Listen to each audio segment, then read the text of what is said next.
Assalamualaikum warahmatullahi wabarakatuh. Innal hamdalillah nahmaduhu wa nasta'inuhu wa nastaghfiruh wa na'udzu billahi min shururi anfusina wa min sayyiati a'malina. May yahdihillahu fala mudilla lahu wa may yudlil fala hadiyalah. Asyhadu an la ilaha illallah wahdahu la syarika lahu wa asyhadu anna Muhammadan abduhu wa rasuluh. Amma ba'du. Ikhwatu fid din, saudara-saudari hafizakumullah wa barakallahu fikum. Alhamdulillah, segala puji bagi Allah. Atas berkat rahmat, inayah dan taufiknya Allah permudah kita kembali untuk melanjutkan pembahasan kitab Safinatun Najah milik Syekh Salim Sumer Al-Hadrami rahimahullah. Yang mana insyaallah pada pertemuan kali ini kita akan melanjutkan pembahasan tentang hal-hal yang membatalkan sholat. Kita bacakan ucapan beliau rahimahullah. Qala al-mu'allif rahimahullah, nafanallahu bihi wa bi ulumi fid darain. Faslun tabtulus salatu bi arba'asyarata khoslatan. Salat itu bisa batal dengan 14 macam perkara. Yang mana yang pertama beliau menyebutkan bil hadathi, dengan sebab berhadas. Entah berhadasnya itu sengaja, misalkan sengaja buang angin, atau misalkan dipaksa, mungkin ditekan-tekan perutnya sama orang, atau dipukul mungkin, pantatnya misalkan dipukul kemudian keluar angin, misalkan demikian, maka tetap dihitung batal sholatnya.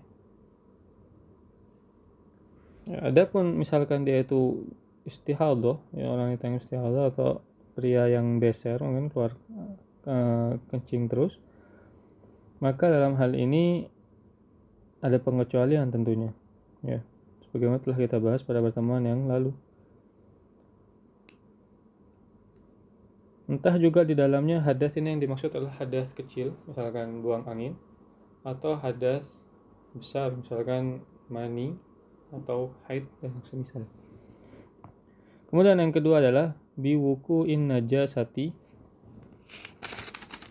Yang selanjutnya adalah dengan biwuku'in najasati in lam tulqa halan min ghairi hamlin, yaitu ketika terkena najis yang tidak dimaafkan tentunya, entah terkena itu pada pakaian, surban, atau mungkin badannya, maka batal sholatnya in lam tulqa halan, seandainya dia tidak bisa menyingkirkan secepatnya di waktu itu. Misalkan dia sholat, masjidnya mungkin terbuka atapnya dan ada burung mungkin yang mengeluarkan kotoran, kena surbannya, maka dia harus langsung melempar surbannya atau pecinya misalnya. Atau mungkin pakaiannya dia harus menyingkirkan secepatnya, selama pakaiannya tidak membuka aurat. Kalau membuka aurat maka langsung batal. Misalkan sarungnya, kena sarungnya, dia membuka sarung misalkan, batal. Tapi misalkan karena surban, pakaian dan lain-lain sebagainya, dia bisa menyingkirkan dengan secepatnya, maka langsung disingkirkan. Atau mungkin kejatuhan kotoran cicak, harus ditinggalkan. Sebagaimana Nabi ketika sholat, di sendalnya ada kotoran, maka Nabi melepas sendalnya, sehingga sahabat-sahabat yang lain ikut melepas sendalnya. Ketika selesai sholat ditanya oleh Nabi, kenapa kalian melepas sendalku? Sahabat mengatakan, aku melihat engkau ya Rasulullah melepaskan sendalmu. Nabi mengatakan, aku diberitahu kalau di sendalku ada kotoran. Kemudian yang ketiga adalah wankishaful aurati in lam tustarhalan,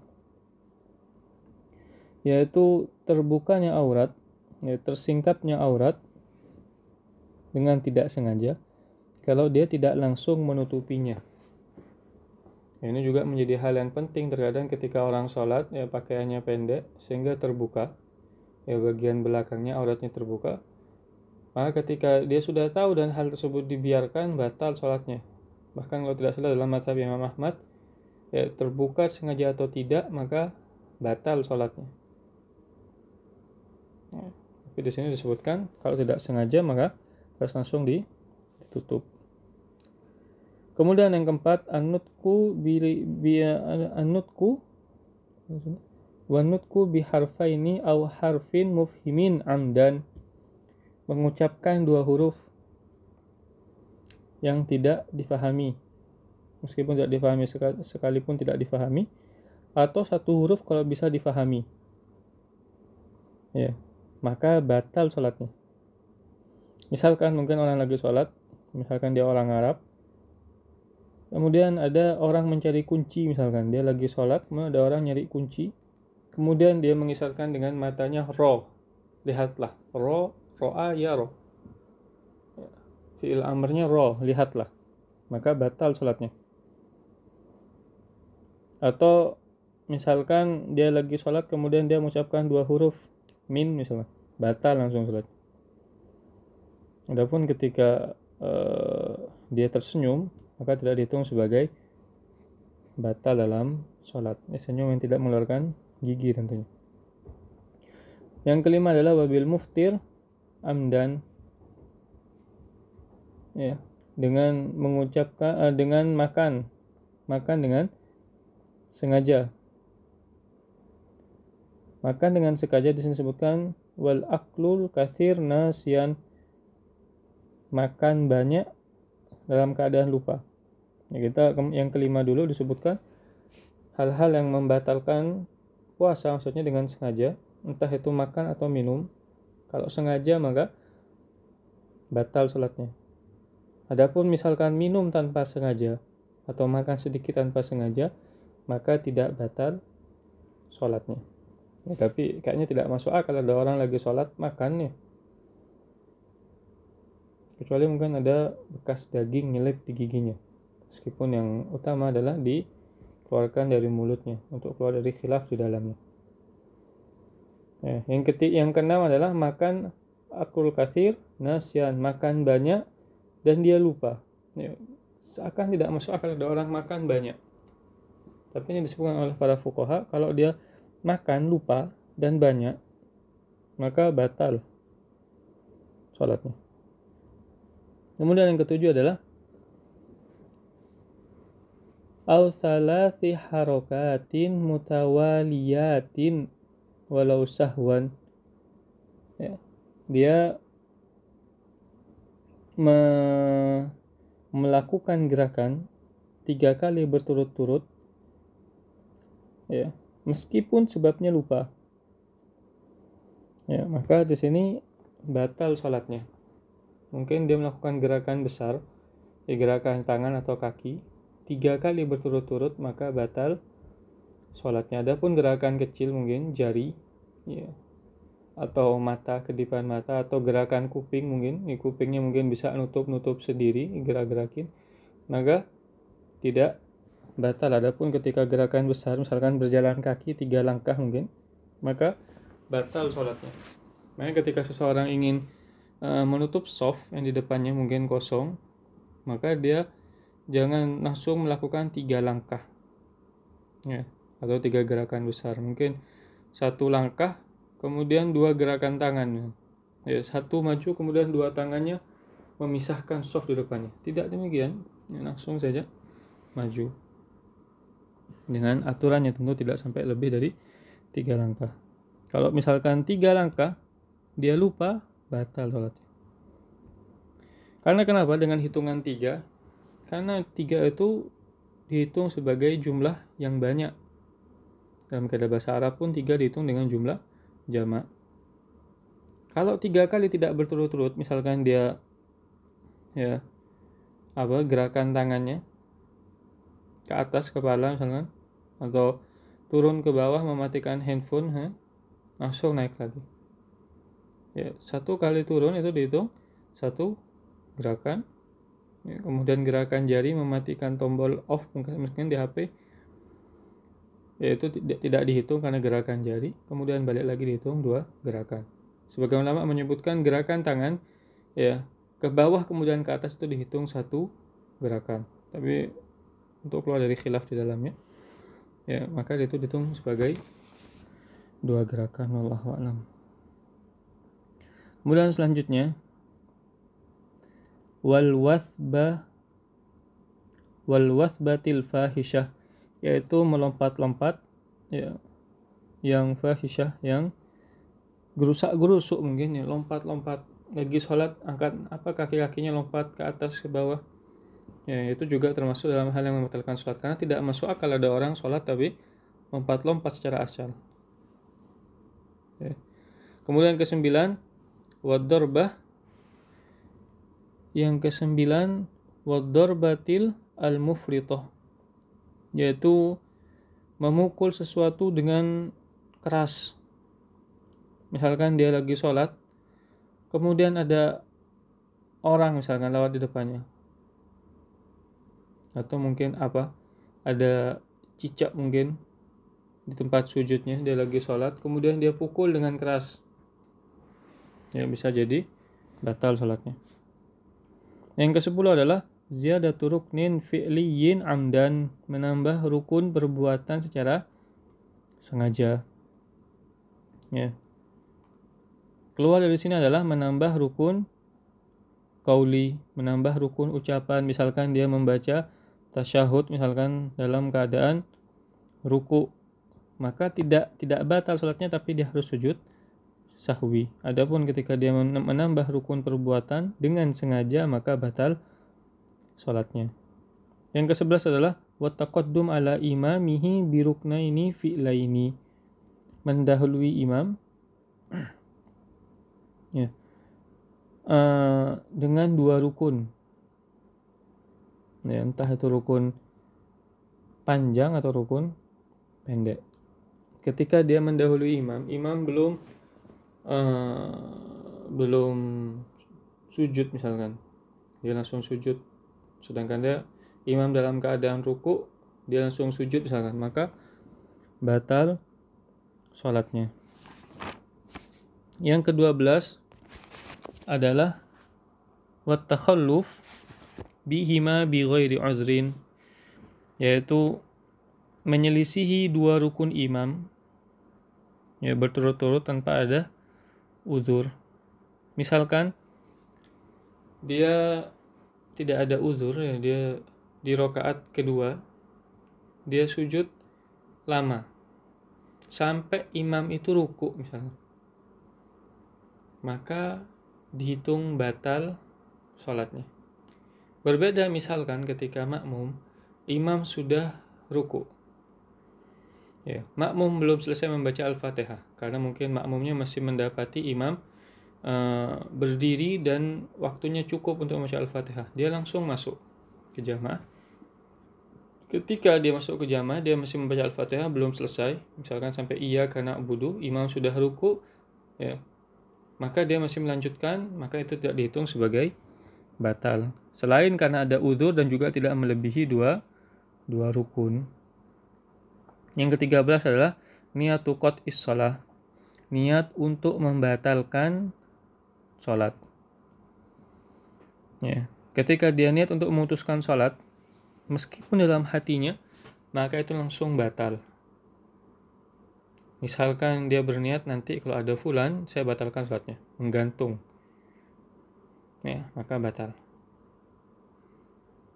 Menggantungkan niat maka batal. Ini dilanjutkan setelahnya sebenarnya.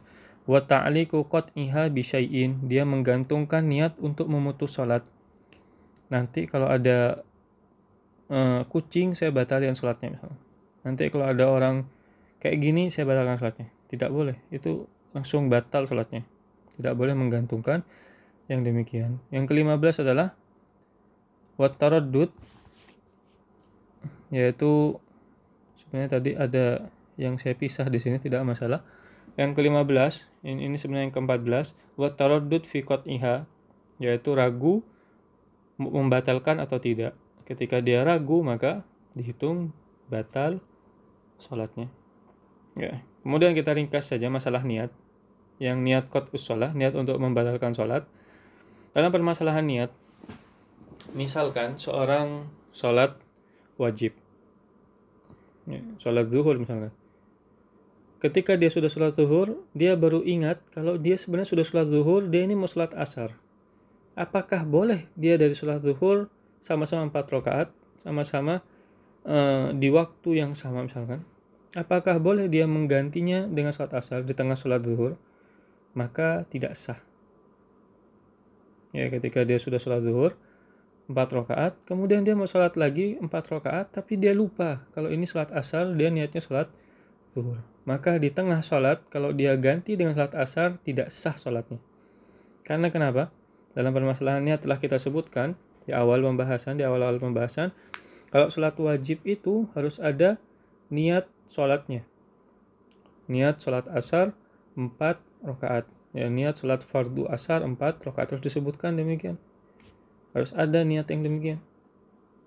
Ya, kalau dia sudah niat sholat zuhur 4 rakaat, tidak bisa dia ganti. Alangkah baiknya dia lakukan 2 rakaat sholat sunnah, kemudian dia batalkan ya, sholat zuhurnya tadi. Yang kedua adalah ketika misalkan dia niat mengganti niat sholat wajib ke sholat sunnah yang muqayyad. Misalkan ada seseorang niat sholat zuhur, niat sholat qobliyah zuhur, tapi dia lupa, dia sholat zuhur 4 rakaat. Di tengah sholat dia baru ingat, saya sudah sholat zuhur, kalau gitu saya ganti niat aja jadi sholat ba'diyah zuhur misalkan 4 rakaat. Maka itu tidak boleh. Karena kenapa? Itu adalah sunnah yang muqayyad. Ya. Karena kenapa sholat sunnah muqayyad juga harus ada niat. Misalkan melakukan sholat qobliyah zuhur 2 rakaat harus ada demikian. Yang selanjutnya adalah misalkan dia mengganti sholat wajib tadi, sholat zuhur. Atau mungkin sholat ya zuhur lah istilahnya. Setelah dia mau mengganti sholat zuhur tadi, diganti sholat sunnah mutlak. Ya, dia pokoknya mau sholat dari zuhur sampai asar. Ketika dia sholat, dia sudah melakukan sholat zuhur 4 rakaat, kemudian dia sholat lagi 4 rakaat.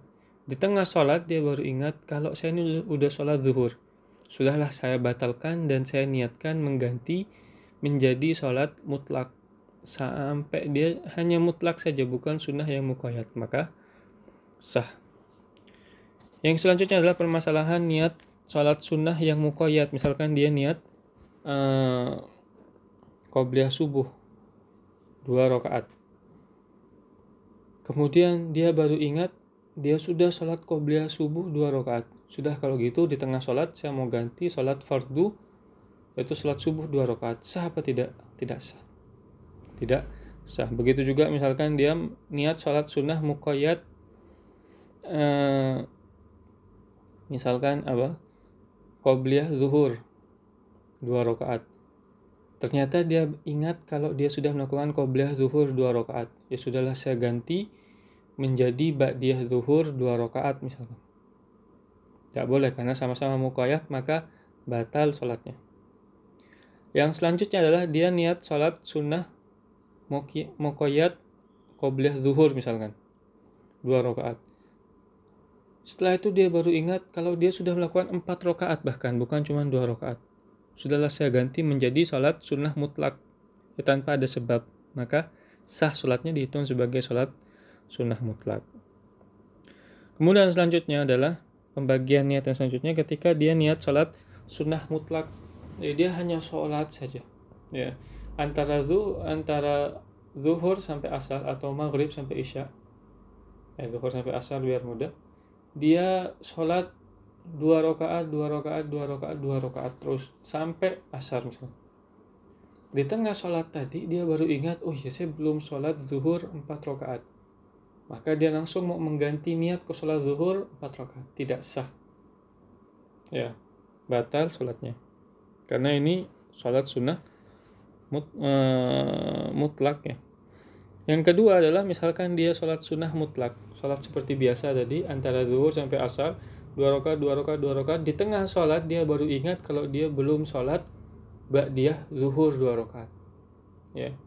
Di rakaat pertama misalkan di tengah atau di rakaat akhir, dia sudahlah saya ganti ini sebagai sholat ba'diyah zuhur 2 rakaat. Tidak sah.